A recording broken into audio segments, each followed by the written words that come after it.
तो नमस्कार दोस्तों, स्वागत है आप सभी का इस चैनल पे। दोस्तों ये वीडियो सभी बीएमसी कर्मचारियों और पेंशन भोगियों के लिए बहुत ही इम्पॉर्टेंट होने वाली है। जी हाँ दोस्तों, जैसे कि आप अपने स्क्रीन पे देख पा रहे हो कि 6 अगस्त 2021 की डेट में बीएमसी की तरफ से बहुत ही इम्पॉर्टेंट आदेश सभी कर्मचारियों और पेंशन भोगियों के लिए जारी किया गया है।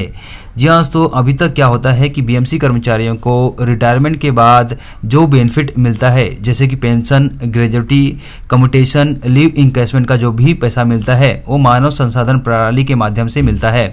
पर दोस्तों बहुत सारे कर्मचारी रिटायर तो हो जाते हैं पर उनको समय से उनका पेंशन या अन्य लाभ नहीं मिल पाता है, क्योंकि बहुत सारे कर्मचारियों का जो 6 पे का जो एरियर है वो क्लियर नहीं हो पाया है, या फिर उनकी छुट्टियां जैसे कि ईएल, एचपीएल, सैप में अपडेट नहीं हो पाई है, या फिर सर्विस बुक अपडेट ना होने के कारण उनका पेंशन का काम समय से नहीं हो पाता है, जिसकी वजह से कर्मचारी को रिटायरमेंट का जो बेनिफिट है, पेंशन, ग्रेजुटी, लीव इंकैशमेंट का पैसा मिलने में देरी होती है। इसलिए रिटायरमेंट के बाद मिलने वाले बेनिफिट में देरी ना हो, उनको समय से सारे पैसे मिल जाए, इसलिए अब नियम में बदलाव कर दिया गया है। जी हाँ दोस्तों, इसके लिए बीएमसी ने 6 अगस्त 2021 की डेट में बहुत ही इंपॉर्टेंट आदेश जारी किया है। जी हाँ दोस्तों, अभी तक क्या होता था कि पीएफ, ग्रेजुटी, लीव इंकैशमेंट, कम्यूटेशन इत्यादि जो काम थे वो प्रमुख लेखापाल के माध्यम से जारी किया जाता था, जिससे कि सभी का कैलकुलेशन करने में देर होती थी। पर अब दोस्तों अब क्या होगा कि रिटायर होने वाले कर्मचारी के अंतिम वेतन के साथ